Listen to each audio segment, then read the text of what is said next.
Hi, this is Kristen. Welcome to another process video, and today I am working on a layout, very fall themed.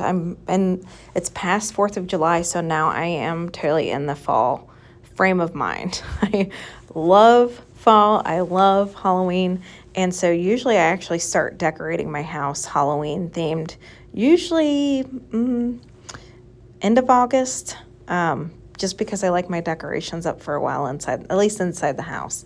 Outside, I might not do those till middle or end of September. So anyway, so I end up picking out the Cider and Donuts line from Simple Stories.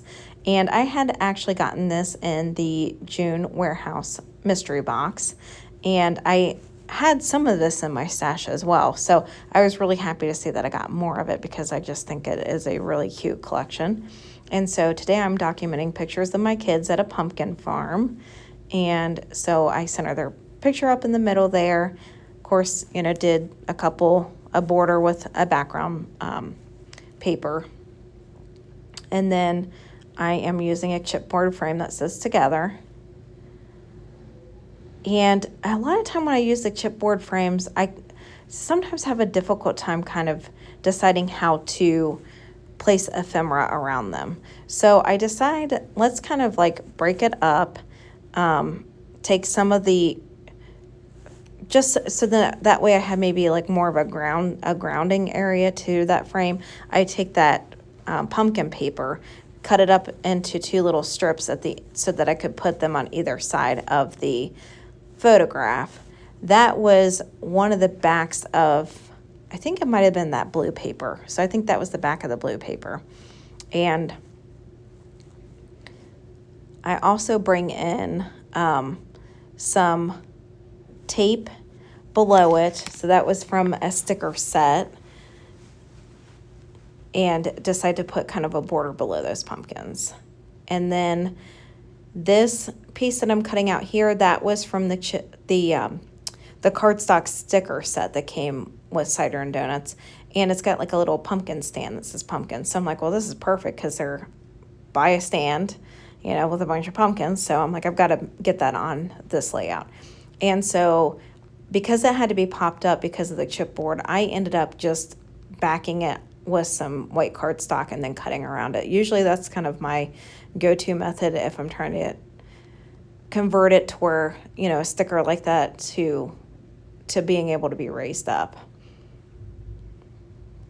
And then the little flower and the pumpkin behind it, those were also cardstock stickers from the same sheet. And then I'm pulling in some die cut pieces for the ephemera around there. I think that blue pumpkin I put there, I'm wanting to say that was one of the cardstock stickers as well. And I had tried some of the pumpkins from the die cuts, but they were just too large to kind of fit in that area. So this piece that you see me working with was from the same sticker set that that little border below the pumpkins was from. It was one of the sticker books that they have in their collections. And I really liked it. I thought it was really cute. And the only place that it made any kind of sense was kind of right here. So I ended up layering it in front of that blue pumpkin along with that die cut set of the leaves behind it. And then I saw this banner piece in the same sticker sheet as the two pumpkins with the banners and thought it would look really cute tucked up underneath the pumpkin stand. However, I ripped it when I was trying to get it positioned. And so I decided, well, even though I'm sticking it straight onto the cardstock, I'm like, I kind of, just to kind of keep it more intact, I do put it on white cardstock and then cut around it. And then I decided I kind of want it in front of this pumpkin, but I don't want it covering up the pumpkin as much as I thought. Because when I put that pumpkin with the flower there, it was without that banner. So I decided all that needs to be moved up. And so, of course, I take out my handy dandy Cricut spatula to break the adhesive a little bit and move that up and get the banner placed. This little circle thing that I'm sticking down there, that's from that same sticker book. that It's Fall, Y'all came from the cardstock sticker sheet.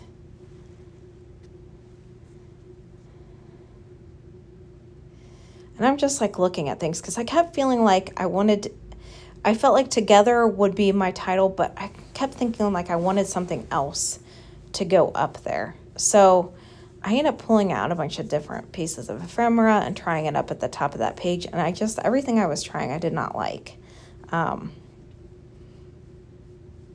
And again, you know, if it doesn't make sense to my eye, I'm not going to force it. So I kind of kept contemplating. I'm like, what am I going to do up here? So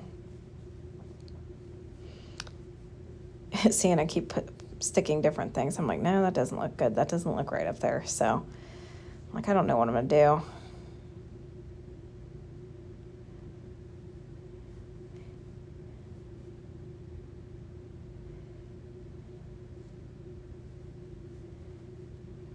So I'm like, okay, well, none of that's working. So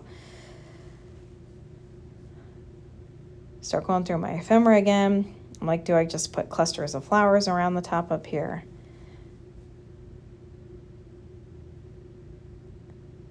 And I didn't like any of the clusters of flowers because I felt like they were too big and they were taking some emphasis away from the picture. So I pull in these leaves, and then I was going to put a pumpkin up there, but I'm like, it's too big. So I end up fitting this little acorn up there. So both of those pieces are die cut pieces.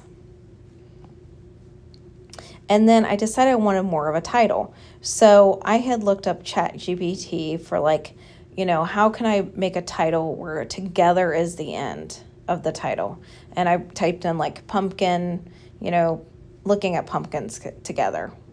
And so it came up with So Gourd Together, which I'm like, oh, that's really cute. Well, I didn't have any like thickers that I really liked with the layout and the colors that were in the layout. So I decided to pull out washi tape and make my own alphabets. So this is a die set that I purchased from Hip Kit Club. And so I ended up taking white cardstock and just using washi tape. So this washi tape was from the Cider and Donuts line, and doing washi tape on the cardstock.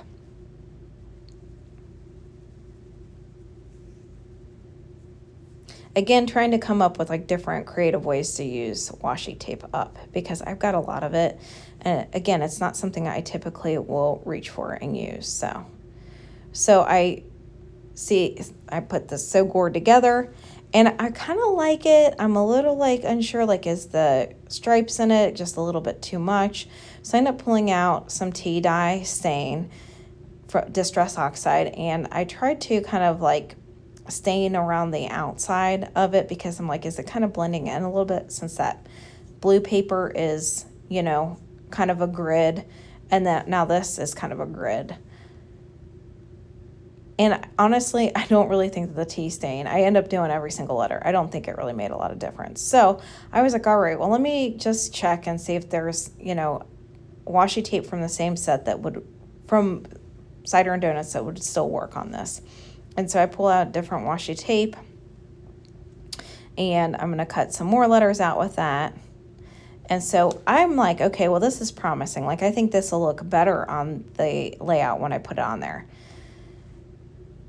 And when I put it on there, now I think on video it looks okay, but like in person, it didn't look like the coloring of it really matched what was going on with the rest of the layout. Like it didn't look right.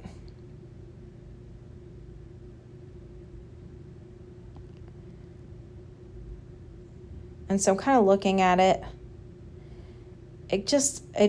For some reason, it just didn't look right. It didn't look like it went. So I end up going back to the other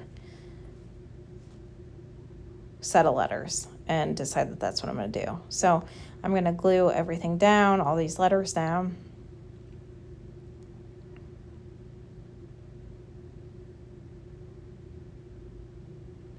And then I pull in this little journaling label here. I was kind of messing around with where did I want it. I didn't want to take the emphasis away from the pumpkin with banners, so I decided I'm just going to put it down here. course, switching between a couple different colors to try to figure out what exactly I wanted down there.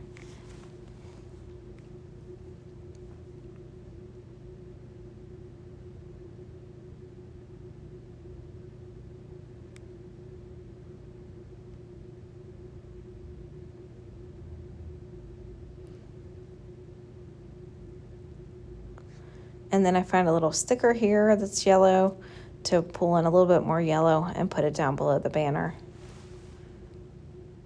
I don't know what that says. I can't read it.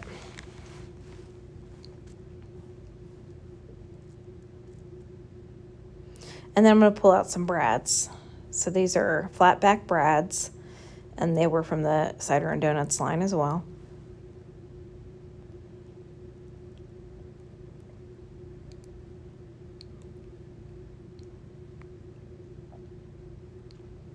And I'm just going to put them around each cluster, kind of in random spots.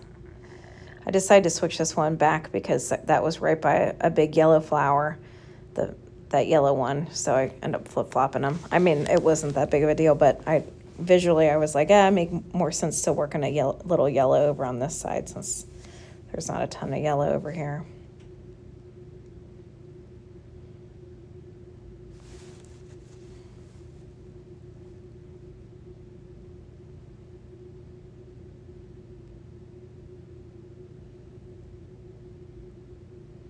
I decided to peel a sticker up and move it so it's flush with the label, since I'm going to put this brad right next to it.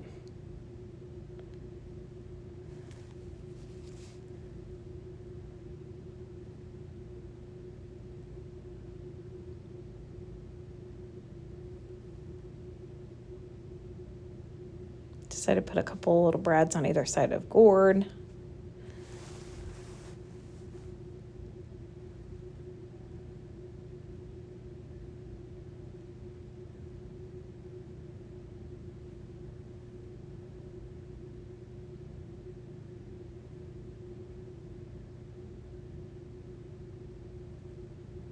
A few more brads.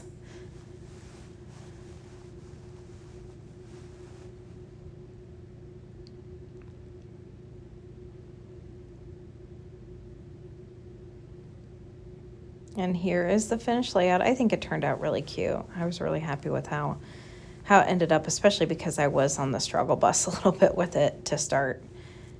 Here are some more close-up shots, and I appreciate you coming by to watch another process video.